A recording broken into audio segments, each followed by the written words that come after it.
Siempre surgen interrogantes que merecen ser respondidas a la luz de la palabra de Dios. Por eso ingrese a nuestra sala de chat www.bbnchat.org. Allí haga la consulta que desee. Este es un servicio totalmente gratis. Muchas gracias por su atención y a continuación disfrute de su programa favorito. El siguiente segmento es clasificación F, formativo, educativo cultural. A, apto para todo público.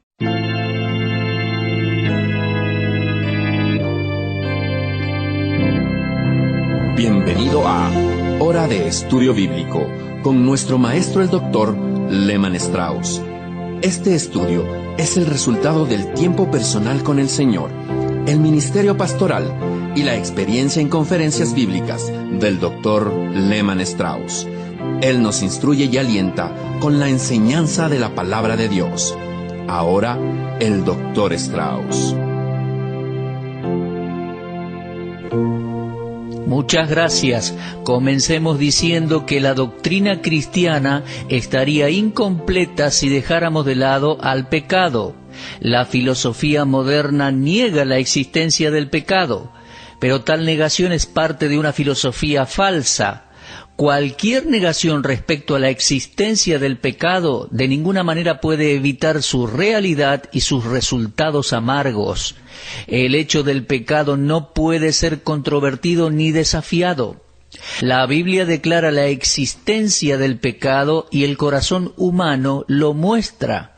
El pecado no es un mito, ni tampoco un invento de la mente. El pecado es un hecho real. Pero, ¿qué es el pecado? Cuando buscamos una respuesta a esta pregunta, en las muchas y diferentes definiciones que da el hombre, esto nos deja algo confusos. Hay diferencia entre lo que Dios dice que es el pecado por un lado, y la forma en que los hombres describen y explican el pecado por el otro. Cierto ministro excusó su mala conducta diciendo que era debido a su medio ambiente infantil, a sus experiencias traumáticas, a sus complejos psicológicos y demás. Luego él agregó estas palabras: luego de predicar por 50 años, no puedo evitar sentir que la Iglesia ha insistido demasiado con respecto al pecado, dijo este hombre. Este hombre se llamaba a sí mismo cristiano agnóstico.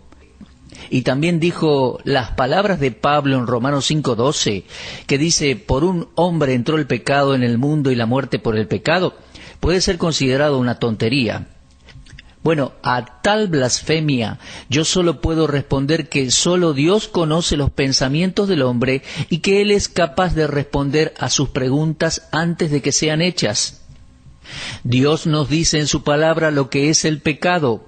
Pero cuando el hombre coloca la mente humana en lugar de la deidad y deja de lado la ley de Dios, está al borde de la destrucción.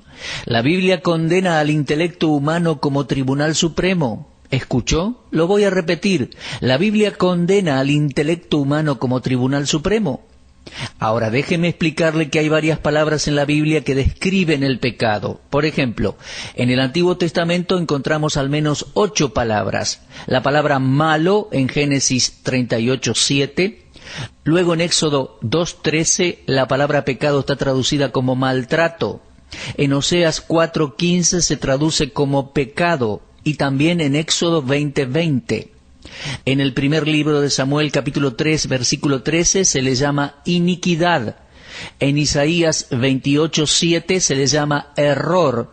En Ezequiel 48:11 es llamado errar. Y en el primer libro de Reyes, capítulo 8 y versículo 50, se le llama rebelión. Ahora, el uso de estas palabras nos conduce a ciertas conclusiones respecto a la doctrina del pecado en el Antiguo Testamento. El pecado era concebido fundamentalmente como desobediencia a Dios. La desobediencia involucraba tanto ideas positivas como ideas negativas, pero el énfasis definitivamente estaba puesto en la comisión positiva del pecado y no en la omisión negativa de lo bueno. En otras palabras, el pecado no era simplemente errar al blanco, sino también dar en la marca equivocada. El pecado puede tomar muchas formas y los israelitas estaban conscientes de la forma particular que tomaba su pecado. El doctor Riley dice que en el Nuevo Testamento hay 12 palabras básicas para describirlo. La palabra malo en 1 Corintios 13:3, la palabra traducido como malos en Mateo 5:45, la palabra impiedad en Romanos 5:18, en Mateo 5:21 se traduce como culpable, otra traducción es pecado en 1 Corintios 6:18, injusticia en 1 Corintios 6:9, transgresiones en 1 Timoteo 1:9, transgresión en Romanos 5:14, ignorancia en Romanos 1:13, injusticia en 1 Corintios 6:9, falta en Gálatas 6:1 y la frase hipocresía de mentirosos en 1 de Timoteo 4:2. Del uso de estas palabras podemos obtener varias conclusiones. Número 1. Siempre hay una norma clara en contra de la cual se comete el pecado. Número 2. Todo pecado es una rebelión en contra de Dios y una transgresión a la norma de Dios. Número 3. El pecado puede asumir una variedad de formas. Y número 4. La responsabilidad del hombre es definida y claramente comprendida. La palabra que se usa más frecuentemente en el Nuevo Testamento significa errar al blanco. La palabra para pecado, significa errar al blanco. Y posiblemente sea el término más comprensivo para explicar el pecado. Pablo utilizó el verbo cuando escribió en Romanos 3:23, porque todos han pecado y están destituidos de la gloria de Dios.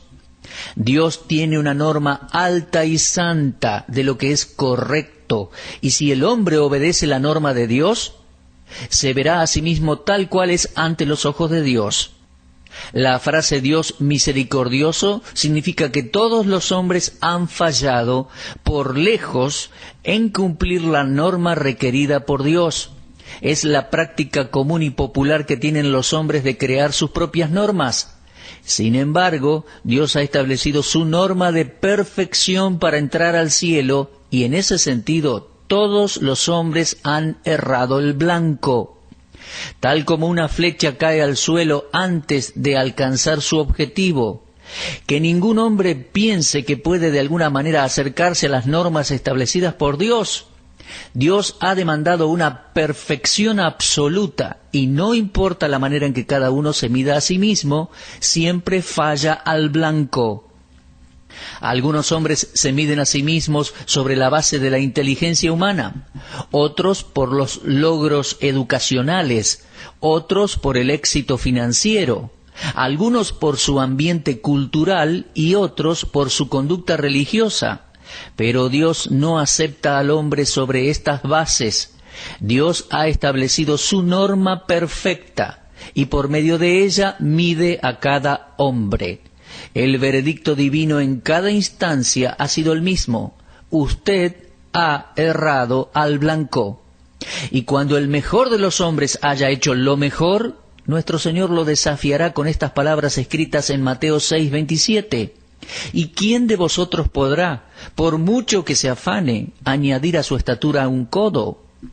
Ningún hombre puede por sí mismo llegar a cumplir la norma moral de Dios, porque todos han pecado y están destituidos de la gloria de Dios. Sí, todos, sin excepción, porque Dios lo dice así en Romanos 3:9. Dice, ya hemos acusado a judíos y a gentiles que todos están bajo pecado. Es decir, tanto judíos como gentiles habían errado y han errado al blanco. El libro de Jueces contiene el registro de 700 hombres de la tribu de Benjamín, todos zurdos, de los cuales leemos allí en Jueces 20:16, todos los cuales tiraban una piedra con la honda a un cabello y no erraban. ¿Saben? La palabra traducida aquí como errar es traducida pecado en Éxodo 20:20 y traducida de esta manera unas 20 veces en nuestra Biblia. Estos hombres zurdos de la tribu de Benjamín raramente fallaban al blanco, pero por otro lado, la Biblia no contiene el registro de un hombre salvado por el Señor Jesucristo y que nunca haya fallado en cumplir la norma moral de Dios. Cada hombre ha fallado en hacer lo que debía hacer. Por lo tanto, el término también se aplica apropiadamente a pecados de omisión. La Biblia dice en Santiago 4:17, y al que sabe hacer lo bueno y no lo hace, le es pecado. Así podemos ver que el pecado no está limitado a hacer y decir cosas que están mal, sino que también se extiende a nuestra falla en hacer lo que a la vista de Dios es perfectamente correcto. Es errar el blanco, es no alcanzar el honor y valor del mismo Dios Todopoderoso. La primera palabra para pecado, que significa errar al blanco, sugiere la incapacidad absoluta del hombre para alcanzar la norma moral de Dios. Dios ha colocado la norma tan alta para que nadie nunca pueda alcanzarla. Dios, debido a lo que Él es, no podía inclinarse ante las normas humanas provenientes de corazones pecadores. Francamente, yo creo que Dios puso el blanco fuera del alcance del hombre como un acto deliberado, a propósito. Seguramente usted me preguntará, ¿por qué creó esto? Lo creó porque yo conozco el orgullo de mi propio corazón y soy miembro de una raza caída y depravada. Ahora, suponga que nosotros seamos capaces de alcanzar las demandas de Dios. Aquellos que pudieran hacerlo nunca dejarían de alabarse acerca de lo que hicieron, y aquellos que no pudieron lograrlo a causa de su incapacidad o alguna inferioridad especial, la habrán perdido para siempre. Pero Dios no es cruel. Él nos dice que todos hemos pecado, que todos hemos errado al blanco. Y si nosotros confesamos este hecho y admitimos que hemos pecado, Él nos perdonará y limpiará nuestro pecado, garantizándonos la salvación por la eternidad. Otra palabra usada para pecado es la palabra anomía, traducida como iniquidad. Pedro utilizó el adjetivo inicuos refiriéndose a los hombres de Sodoma y Gomorra. En su segunda carta, capítulo 2, versículo 8, dijo, porque este justo, refiriéndose a Lot, que moraba entre ellos, afligía cada día su alma justa, viendo y oyendo los hechos inicuos de ellos. El pensamiento aquí no se refiere simplemente a hacer lo que estaba mal de acuerdo a la norma de los hombres, sino que se refiere a una oposición obstinada a la ley de Dios ya conocida. El apóstol Juan explica claramente que el pecado es la transgresión de la ley. La palabra griega tiene el sustantivo anomeia y significa que el pecado es la transgresión de la ley. Es la condición de estar sin ley, anomeia, contrario a la ley, o violación de la ley, o rechazo a la ley, o negarse a obedecer la ley. Es la negación de lo que es inherente al carácter de Dios. Entonces, el pecado es todo aquello que es contrario a Dios. Cualquier actitud o acción que va en contra de la ley de Dios es pecado. El Señor Jesús dijo en Mateo 24:12 que el fin del siglo estaría caracterizado por el aumento de la maldad. Cuán fácilmente nos engañamos a nosotros mismos y a nuestros amigos. Mientras impresionamos a todos con nuestra justicia, somos injustos a los ojos de Dios. Nuestro Señor dijo en Mateo 23:28, así también vosotros por fuera a la verdad os mostráis justos a los hombres, pero por dentro estáis llenos de hipocresía e iniquidad. El hombre, por naturaleza, tiene un corazón transgresor, pero nosotros, como cristianos, podemos regocijarnos en Jesucristo, quien se dio a sí mismo por nosotros para redimirnos de toda iniquidad, según lo leemos en Tito, capítulo 2, versículo 14. Ahora, concluyendo esta explicación breve del pecado, consideremos lo que dice Romanos 14:23. Pero el que duda sobre lo que come es condenado porque no lo hace con fe, y todo lo que no proviene de fe es pecado. Tanto la filosofía como la moralidad de esta declaración son seguras y racionales. El hombre que no decide sus acciones sobre la base de lo que él sabe que es correcto, merece condenación. ¿Por qué? porque no está actuando de acuerdo a su convicción. La palabra condenado en este versículo no significa juicio final o pérdida de salvación, sino el juicio que resulta en la pérdida de recompensas del creyente en el tribunal de Cristo. Romanos 14:23 es una excelente guía que nos ayudará a decidir respecto a diversiones, vestimentas y prácticas cuestionables. La decisión de un cristiano maduro está basada en su amor y obediencia al Señor Jesucristo. Las acciones y actitudes que no provienen de la fe en Cristo son consideradas pecado. Si alguien tiene dudas respecto a cierto asunto, es mejor que se abstenga de él. Pero si continúa adelante a pesar de las dudas, está actuando sin fe y tal acción es pecado. Mi amigo, comenzamos la vida cristiana por fe. Y esta es la forma en que debemos continuar actuando, por fe. Por ejemplo, Colosenses 2:6 dice, por tanto, de la manera que habéis recibido al Señor Jesucristo, andad en Él. ¿Cómo recibimos al Señor Jesucristo? Por fe. Por lo tanto, Pablo dice que debemos caminar por fe. Todas nuestras motivaciones y acciones deben estar basadas en nuestra fe y unión con Cristo. ¿Por qué? Porque por fe andamos y no por vista, como leemos en 2 Corintios 5:7. Ahora, permítame preguntarle algo. ¿Está usted dudando entre dos decisiones? ¿Comer o no comer algo? ¿Beber o no beber? ¿Ir o no ir a cierto lugar?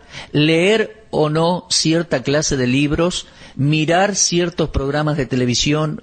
¿O vestirse de tal o cual manera?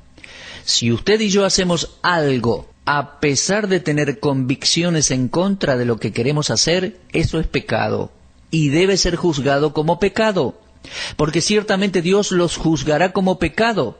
Lo que no se hace por fe no es hecho para la gloria de Dios. 1 Corintios 10:31 dice, si pues coméis o bebéis o hacéis otra cosa, hacedlo todo para la gloria de Dios.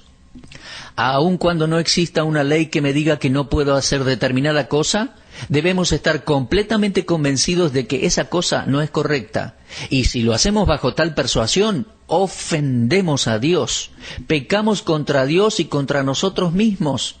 Esto es, según mi comprensión, el significado de la frase, lo que no proviene de fe es pecado. Con respecto a la entrada del pecado en la raza humana, está establecida en su santa palabra. No podemos ir a otro lugar para obtener una información segura al respecto. Los filósofos y aún algunos teólogos no tienen una explicación confiable respecto a la entrada del pecado en el mundo. Un predicador famoso dijo, parece ser que hay entidades malignas en el universo que tienen un acceso misterioso en la vida de los hombres.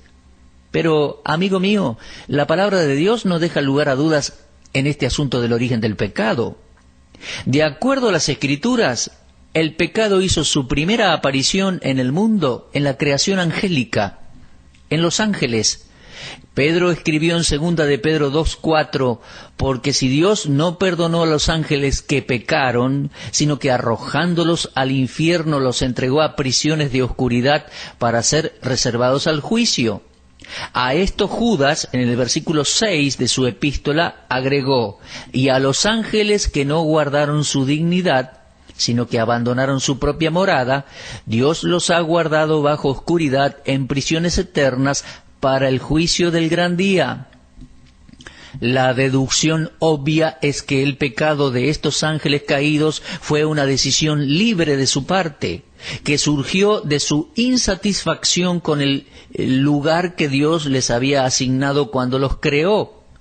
Lucifer, quien se convirtió en el diablo, aparece como el líder de esta rebelión. Esto está en Isaías 14:12 al 14. Podemos decir entonces que el diablo y los demonios no fueron creados por Dios como tales. Eran ángeles que se rebelaron en contra de Dios. La Biblia no nos revela la manera en que tal insatisfacción y rebelión surgió. Asumimos que ellos poseían personalidad y libertad para decidir, y por lo tanto la capacidad de tomar decisiones correctas o incorrectas. Ahora, en este punto de nuestro estudio, el principal tema es la entrada del pecado en la raza humana. Y esto recibe una explicación diferente a la que se aplica a los ángeles. El problema de su origen terrenal está resuelto en Romanos 5:12. Leemos allí: como el pecado entró en el mundo por un hombre, y por el pecado la muerte, así la muerte pasó a todos los hombres, por cuanto todos pecaron. Esto se refiere a cuando Adán y Eva cedieron a la tentación, cuyo resultado fue la transmisión del pecado a toda su descendencia. El capítulo más trágico de la Biblia creo yo que es Génesis capítulo 3.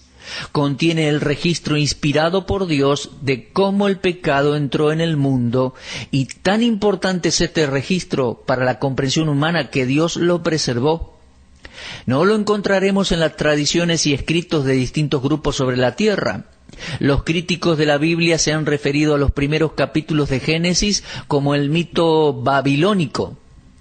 Pero nadie ha podido encontrar nunca una versión babilónica de la entrada del pecado en la raza humana.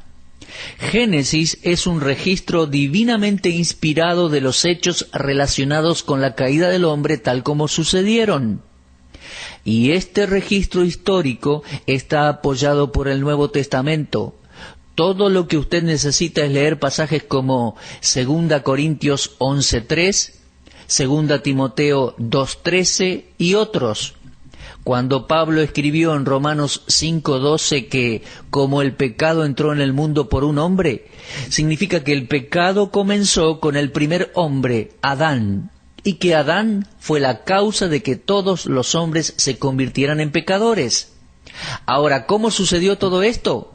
Bueno, leemos en Génesis 3:1, la serpiente era astuta, más que todos los animales del campo que Jehová Dios había hecho, la cual dijo a la mujer: ¿con que Dios os ha dicho, no comáis de todo árbol del huerto? El principal agente en la caída del hombre fue un espíritu maligno de poder e inteligencia inusuales, el mismo Satanás. Satanás no le apareció a Eva como una criatura repugnante, sino más bien como una criatura de gracia y de belleza, como un ángel de luz. Esto podemos leerlo en 2 Corintios 11:14. La aproximación inicial de Satanás fue en forma de una pregunta, la cual sugirió a Eva que Dios no quiso decir lo que dijo. Dios había dado su palabra y luego Satanás aparecía en la escena para sembrar su semilla de duda. Y aún hoy los hombres rechazan la sincera enseñanza de la palabra de Dios y aceptan las mentiras de Satanás. El hecho de que Adán y Eva tenían acceso a todos los árboles excepto uno fue minimizado por Satanás. El hecho de que se les prohibiera tomar el fruto de un solo árbol fue presentado como si hubiera una prohibición demasiado rigurosa impuesta por Dios. Por lo tanto, con una semilla de duda plantada en la mente de Eva, Satanás se atrevió abiertamente a negar lo que Dios había dicho. En Génesis 2:17 leemos: ciertamente morirás. Dios lo había dicho.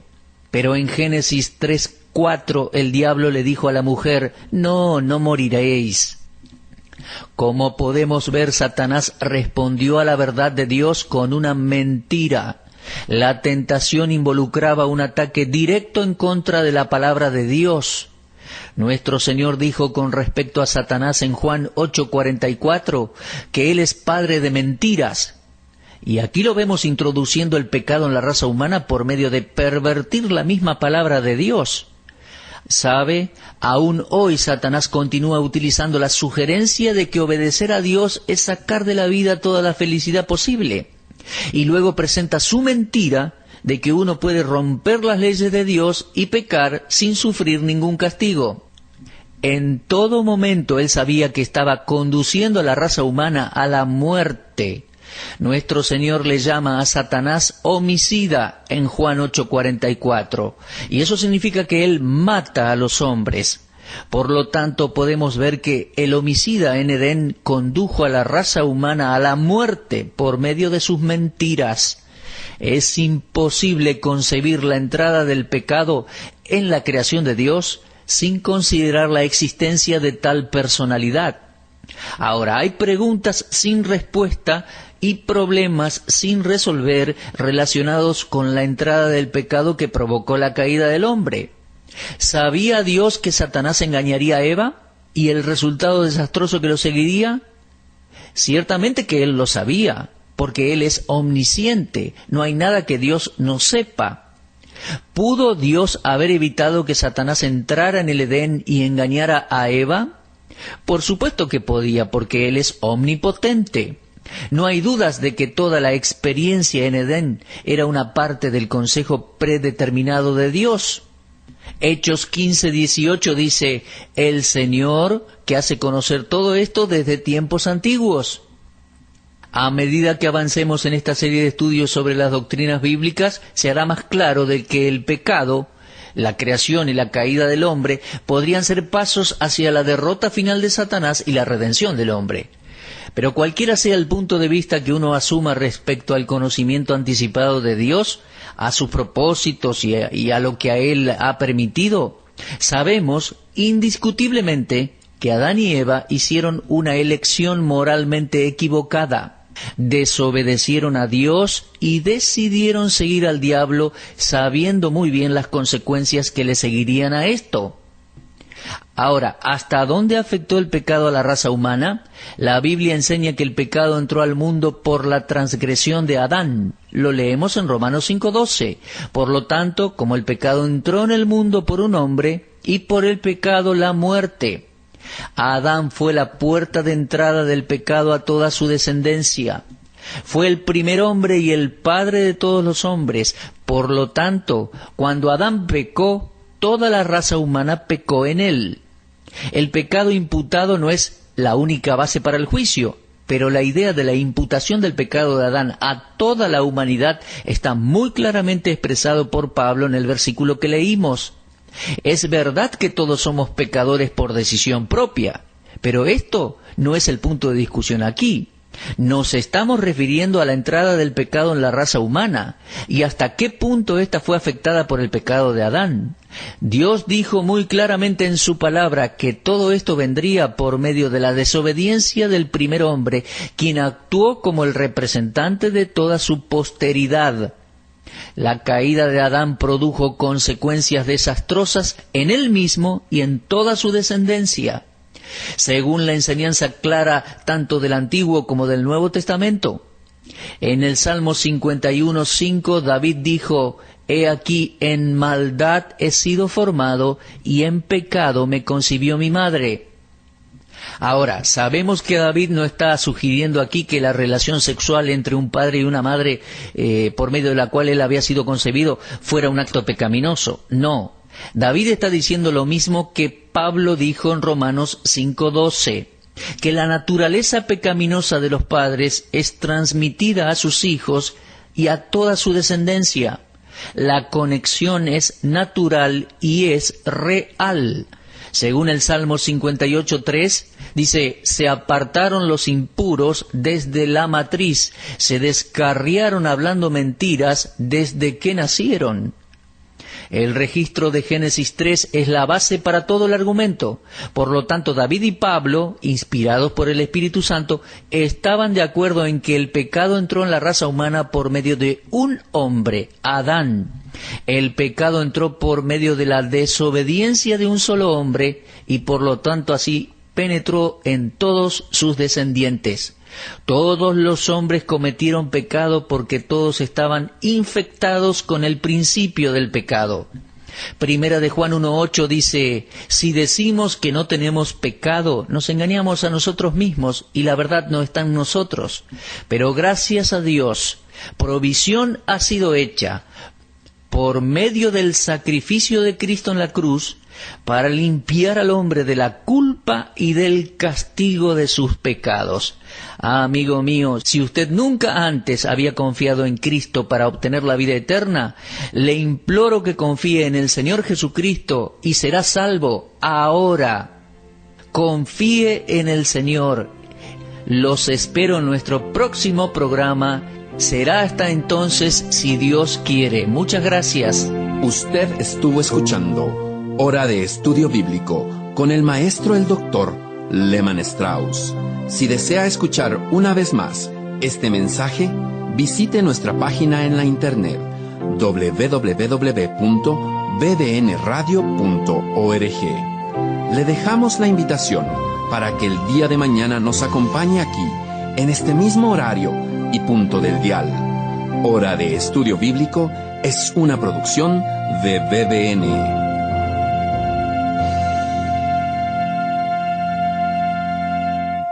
Ingrese a nuestra sala de chat para hacer la consulta espiritual que desee. www.bbnchat.org. Este es un servicio totalmente gratis. Muchas gracias. Somos sus amigos de BBN.